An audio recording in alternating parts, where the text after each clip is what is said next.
So, Bismillahirrahmanirrahim. In continuation of our fourth lecture of the same topic of Pharmacy Act 1967. So, last time we have done up to the section 11, I think. We have done up to 10, I think. Now we are going to have a section 11 of Pharmacy Act 1967 because every pharmacy council composition, they have a president, they are vice president, and they are secretary, and there are members.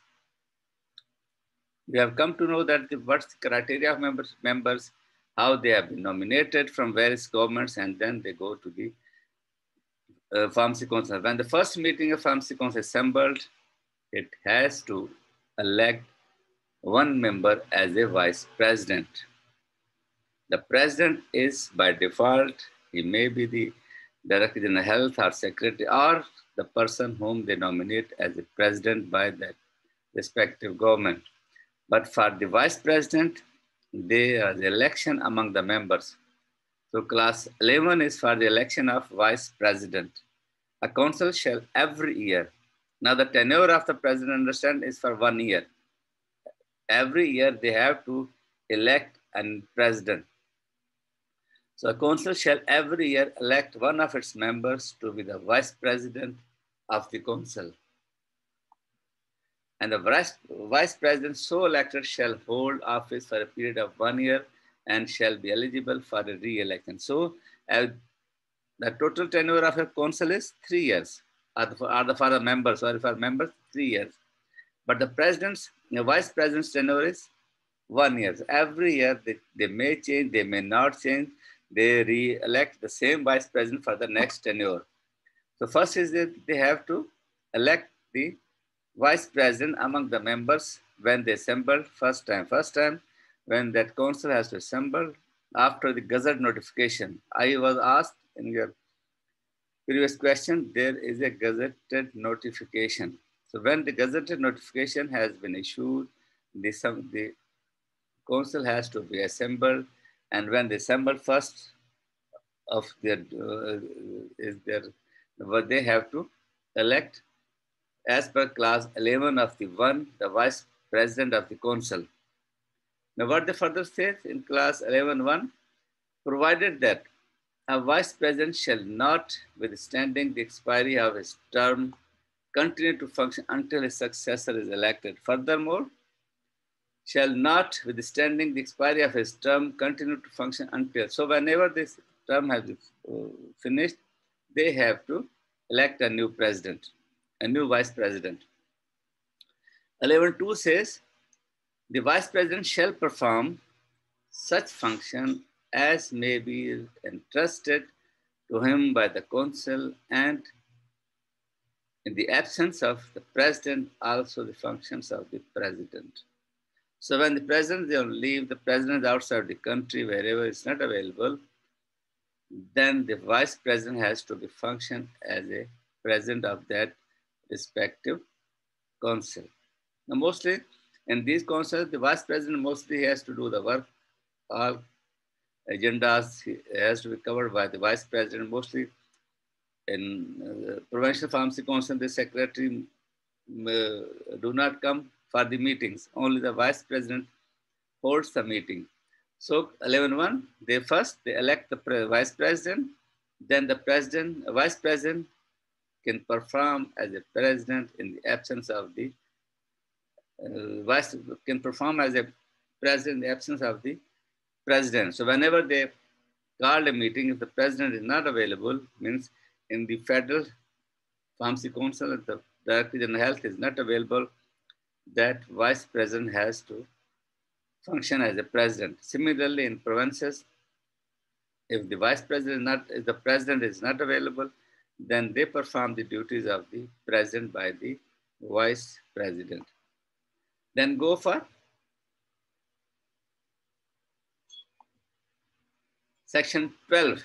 Now what they have to constitute various committees of a council. They have to constitute various committees for inspection or whatever in different works. So 12.1 says a council means any council, maybe Pharmacy Council of Pakistan or Provincial Pharmacy Council may constitute such committees as they deem fit for the purpose of advising, assisting in the performance of its function.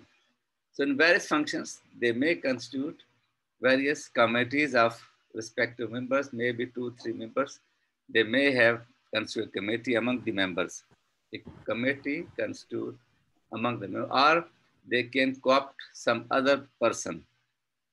Well, one says, a council may constitute such committees as it deems fit for the purpose of advising and assisting it in the performance of its function. And 12.2 says, a committee constituted under subsection 1, as it is above, may co-opt as its member any person whose assistance or advice it may consider necessary for the efficient performance of its functions. Means they can also co-opt a member of expert of that requirement which is needed for assistance in their working of the council. So 12.2 says, a committee constituted under subsection 1 may co-opt other than the members, any experts from the academic or industry or whatever is required in a hospital.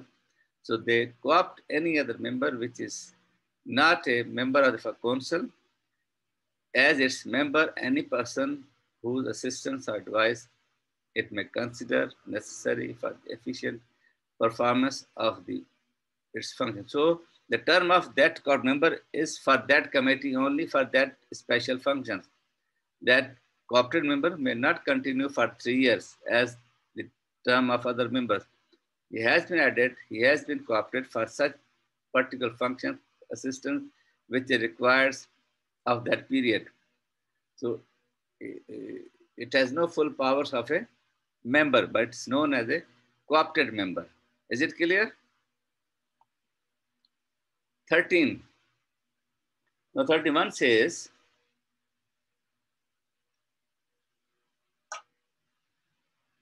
a council shall meet at such time and place, and a meeting of council shall be summoned and conducted in such manner as may be laid down by its bylaws. Now, when we go further, it's in class 24 or 25, every council has to formulate its bylaws.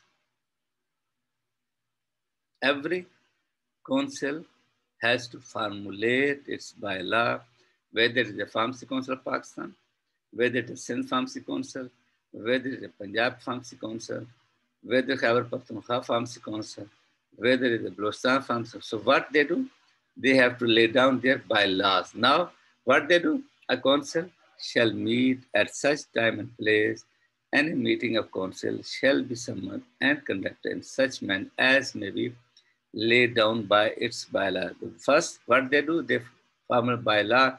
So according to the bylaws, they have to meet the council accordingly. Wherever they start to meet in Karachi or wherever they required. So first time and place will be mentioned accordingly bylaws. So when they assembles, the council has to formulate its bylaws first. They may not work without any bylaws. 13.1 further says, provided that until such bylaws are made, the president of the council may be noticed addressed to each member, summon and conduct a meeting at such time and place and in such manner as he may deem expedient.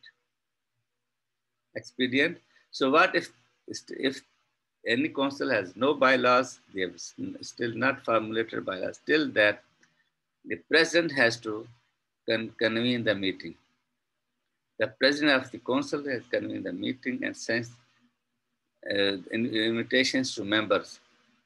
So the 13.1 further says, provided that until such bylaws are made, the president of the council may, by notice, address to each member, summon and conduct a meeting at such time and place and in such manner as he may deem expedient.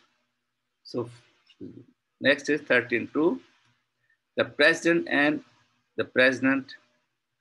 In his absence, the Vice President shall preside at every meeting of the Council, and in the absence of both the President and the Vice President, the members present shall elect one amongst them to preside.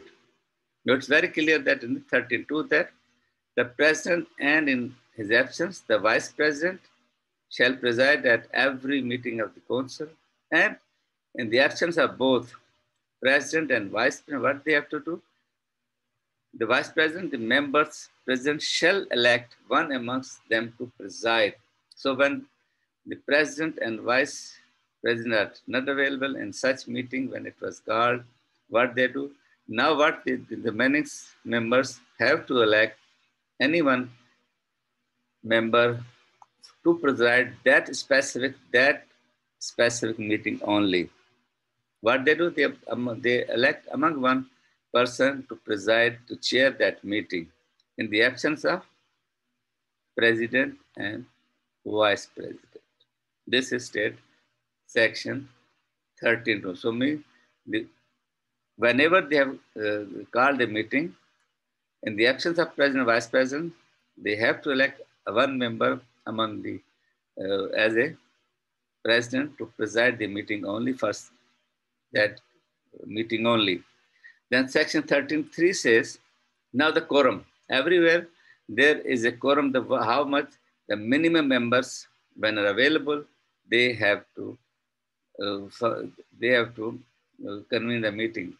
The quorum for a meeting of the council shall be 1/3 of the total members, the fraction being counted as one. So 1/3 of the members present in such called meeting, that is the minimum requirement for a council as a quorum. So if they're less than that, 1/3 means there can be no meeting. The quorum for the meeting, minimum number of members to be required for a meeting shall be 1/3 of total. If there are 10, how much they required? 1/3 of must be available for a meeting. If they are not available of 1/3, then such meeting will be called as unauthorized, unlawful, that has no means. So the quorum should be maintained when they have a meeting of any council, whether Pakistan Pharmacy Council or Provincial Pharmacy Council. The quorum should be 1/3 of total members must be available, must be in a meeting. Then that meeting will be lawful. Then section 14 is there. Annual report. As soon as may be after the close of every year, the Central Council shall submit to the central government an annual report giving an account of the proceedings together with a statement of money received and expenses incurred by it during that year. So annual report has to be prepared after closing of every year. Suppose the first meeting was held in June. So next year, the May, in the first 12 months, in the calendar year, 12 months report, that is known annual report of that council has to be submitted. As soon as may be after the close of every year, the Central Council shall submit to the central government. Now, actually, this act was revised in 1973. I think it was our Pakistan Constitution was promulgated in August 1973. So it was before that was. So at that time, this federal government was known as central government. So that's why you can find wherever it is central government. Actually, nowadays it is a federal government. If I could find any amendment in that act, I can tell you that after the 73 Constitution, the status of central government was changed to federal government. So it was before that. That's why you can find wherever there is a central government. Now there's no at present central government, it is a federal government. So what they do, that Pakistan Pharmacy Council has to submit its annual report to the federal government or central government, whatever it is available, every year. Then you go for 15.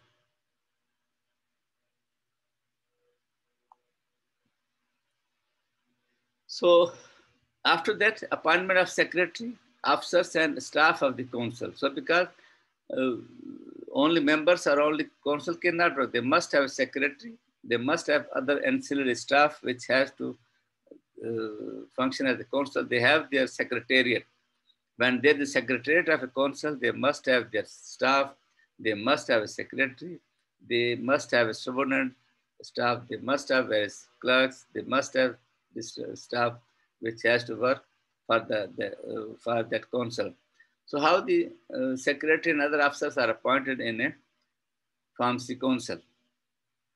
So 15.1 says a council, any council means Pakistan Pharmacy Council or Provincial Pharmacy Council.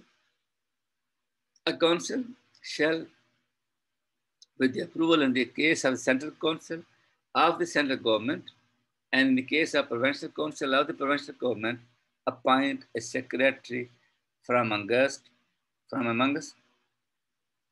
persons eligible for registration, amongst persons eligible for registration as pharmacists in Register A on such terms and conditions as it may deem fit. Now it must be pharmacist who has to be registered in Register A of that respective province over there. So he has to be appointed. No other than that person who is not registered as pharmacist cannot be appointed as a secretary of respective council.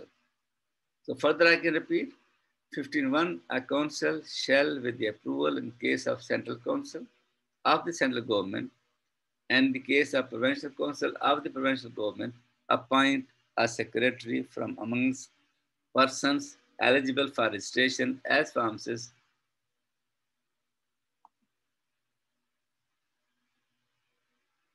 appoint secretary from amongst persons eligible for registration as a pharmacist in Register A on such terms and conditions as it may deem. Any pharmacist who is registered in their respective pharmacy council can be appointed as a secretary of the respective council, pharmacy council, but condition that he must have a registered pharmacist. Now 15.2 says, the council may also appoint such officers and staff as may be necessary for the efficient performance of its function. They may have appoint registrar of the pharmacy council, they may appoint that subordinate of the office, they may have as clerical staff, may appoint accordingly, and when they have various funds are available. If they have budgets, they can appoint as many as staff they require. So after that secretary, they may appoint registrar of the council, they may appoint that one of superintendent office, clerks, whatever they require. They can be appointed under section 15.2. Is it clear? 15.1 says how to appoint a secretary, and 15.2 says the others are required. They have to appoint under section 15.2. Section 16 says, finances. The funds of the central council shall consist of such monies as may be placed at a disposal by the central government. Now, sometimes the budgets are allocated by the federal government or provincial government for such type. These, one thing I must tell you, these councils are independent. They do not work any government. They are totally independent in their working as a council, whether it's a provincial council or whether it is a central Pakistan Pharmacy Council. But some governments may give their budgets to these councils for the smooth function. Otherwise, they have to collect the revenue from the registration of the pharmacists or whatever they require. So first is the funds of the central council shall consist of such money as may be placed at the disposal by the central government if any budget has to be allocated by federal government. So these are finances. Second, the funds of a provincial council shall consist of the fees received by it under this act and of such money as may be placed at its disposal by the provincial government. Now, Here, two things you can say in clause section 16. One is that they are dependent on the federal government. The federal government has to be allocate some budget to that central council or pharmacy council because they do not generate revenue. They have no power to issue registration certificates. So they are dependent on the federal government, which has to allocate some budgets. But for the provincial government, they have two types of budget they can have. First, they have to generate revenue because when they receive fees in terms of their certificate, and sometime that provincial government can allocate some budget to them. So they have two heads of accounts for provincial councils. Number one, they can generate the revenue, they can generate the money, they can generate the funds by their own sources by issuing the registration certificate, and sometimes they may have allocation of funds by their respective provinces. So there are two heads of accounts, the two heads of ways in which they can have budget, because without finances or budget, that council cannot run.